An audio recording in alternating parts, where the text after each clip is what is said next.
Listrik dinamis. Video ini membahas secara singkat tentang listrik dinamis. Materi ini merupakan kelanjutan dari materi sebelumnya tentang listrik statis. Listrik dinamis adalah listrik yang berubah-ubah atau dapat dikatakan bergerak dan mengalir yang menghasilkan arus listrik. Dalam konsep listrik dinamis, kita akan mempelajari materi tentang arus listrik, hantaran listrik. Secara definisi, arus listrik ini adalah banyaknya muatan listrik yang bergerak setiap waktu pada sebuah penghantar. Nah, jadi di sini di definisinya memiliki dua kata kunci. Pertama adalah muatan listrik, yang kedua adalah waktu. Muatan listrik kita pernah belajar waktu di listrik statis ya, di mana simbolnya adalah Q.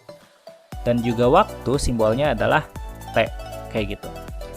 Jadi, kalau kita lihat di animasi kali ini, ada sebuah baterai yang memiliki kutub positif dan juga negatif.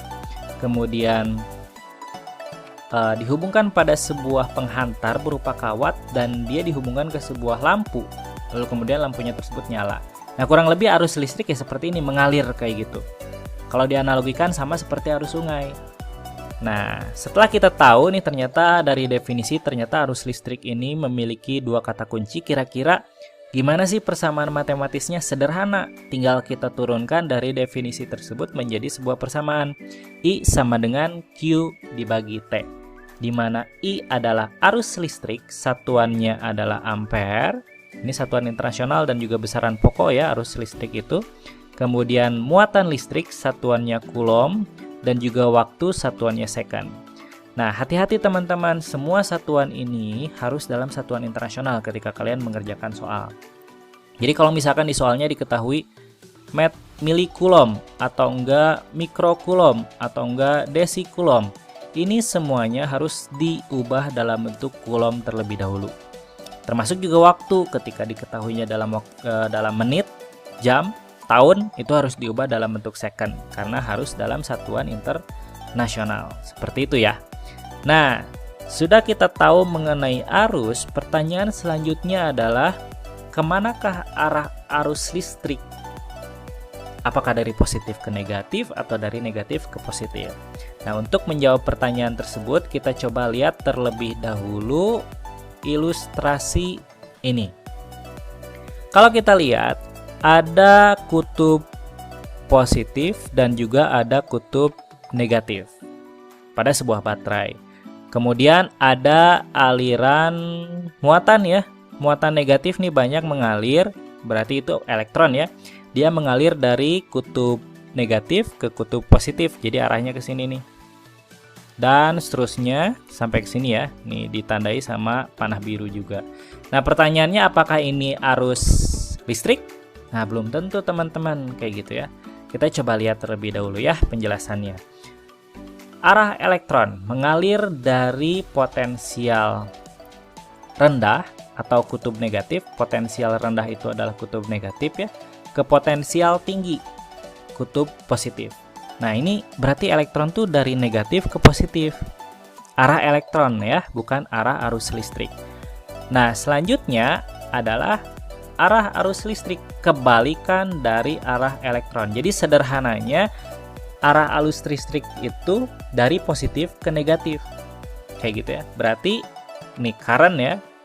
Current atau arus itu mengalir dari positif ke sini ke atas, kemudian ke sini dan ke negatif. Kebalikannya, kalau arah elektron berarti dari negatif ke positif. Kayak gitu ya. Jadi arah arus listrik itu berbanding terbalik atau berbeda arahnya dengan arah elektron. Seperti itu ya, arah arus listrik. Kita masuk ke contoh soal. Nomor 1 kita lihat muatan listrik sebanyak 30 coulomb mengalir melalui kawat penghantar dalam waktu setengah menit. Tentukan kuat arus listrik yang mengalir. Oke, biasakan kita tulis yang diketahui di soal.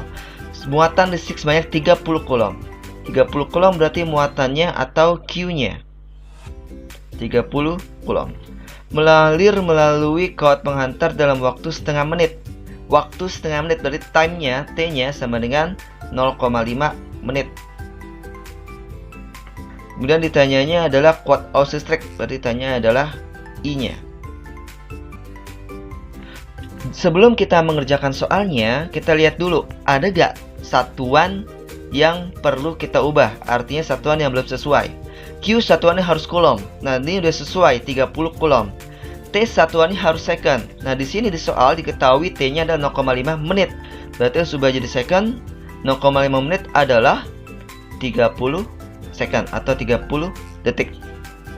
Berarti bisa langsung kita jawab bahwa I rumusnya adalah I sama dengan Q per T. Kita masukkan Q-nya adalah 30 per waktunya adalah 30. Berarti I-nya sama dengan 30 bagi 30 adalah 1 ampere. Sudah selesai untuk mencari kuat arus listrik untuk nomor 1. Selanjutnya soal nomor 2. Suatu kawat menghantar dialiri arus listrik 40 mA selama 2 second. Tentukan A. Banyaknya muatan yang mengalir, B. Banyaknya elektron yang mengalir. Seperti tadi kita tulis dulu apa yang diketahui di soal. Suatu kawat penghantar dialiri arus 40 mA, berarti adalah I-nya 40 mA selama 2 second, berarti T-nya adalah 2 second. Ditanyanya pertama adalah banyaknya muatan yang mengalir, berarti adalah Q-nya. Kedua, banyaknya elektron yang mengalir, berarti adalah N-nya. Kita lihat di sini seperti tadi, kita lihat apakah ada satuan yang belum sesuai. Ya, di sini 40 mA, satuannya harus ubah jadi ampere. Kita ubah jadi bentuk pangkat saja. Miliampere ke ampere sama seperti milimeter ke meter, yaitu naik 3 tangga. Maka bisa kita ubah menjadi 40 mA sama dengan 40 kali 10 pangkat min 3. Kenapa pangkatnya min? Karena miliampere ke ampere naik.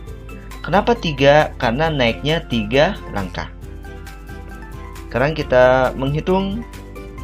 Yang pertama kita mencari adalah Q-nya. Rumus Q adalah Q sama dengan I kali T. Kita masukkan angkanya. I sama dengan 40 kali 10 pangkat min 3. Kalikan T-nya adalah 2. Hasilnya adalah 80 kali 10 pangkat min 3 coulomb. Dan sudah dapat Q-nya adalah 80 kali 10 pangkat min 3 coulomb, atau bisa kita ubah menjadi 8 kali 10 pangkat min 2 coulomb.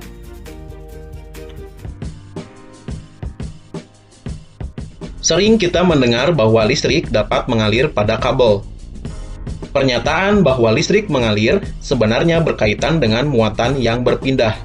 Sebab, perpindahan elektron pada bahan akan menghasilkan arus listrik yang arahnya berlawanan dengan arah perpindahan elektron tersebut. Sering kita melihat orang menggunakan kabel untuk menghantarkan listrik dari suatu ujung kabel ke ujung lainnya. Kabel biasanya terdiri atas bahan tembaga atau perak di bagian dalamnya dan dilapisi bahan plastik atau karet di bagian luarnya.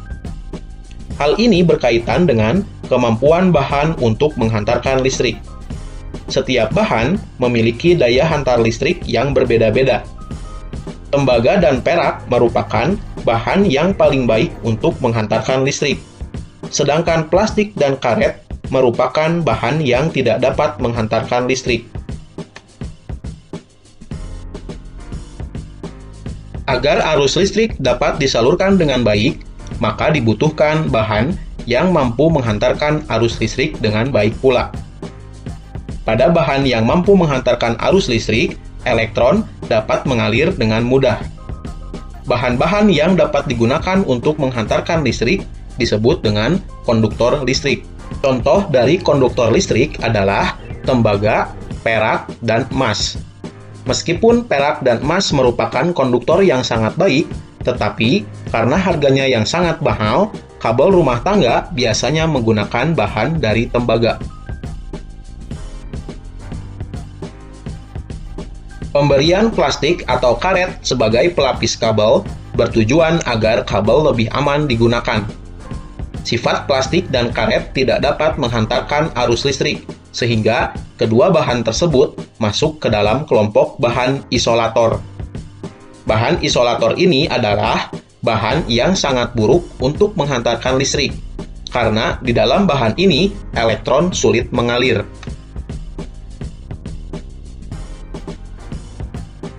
Bahan semikonduktor listrik adalah bahan-bahan yang jika berada pada suhu rendah bersifat sebagai isolator, sementara pada suhu tinggi bersifat sebagai konduktor. Contoh bahan semikonduktor listrik adalah karbon, silikon, dan germanium. Pada bidang elektronika, bahan semikonduktor digunakan untuk membuat transistor yang kemudian dirangkai menjadi integrated circuit atau IC. Setiap bahan memiliki kemampuan yang berbeda dalam menghantarkan listrik. Kemampuan tersebut tergantung pada nilai hambatan jenis suatu benda atau bahan. Semakin kecil hambatan jenis suatu bahan, semakin baik kemampuan bahan tersebut untuk menghantarkan listrik. Pada tabel berikut disajikan beberapa nilai hambatan jenis dari bahan.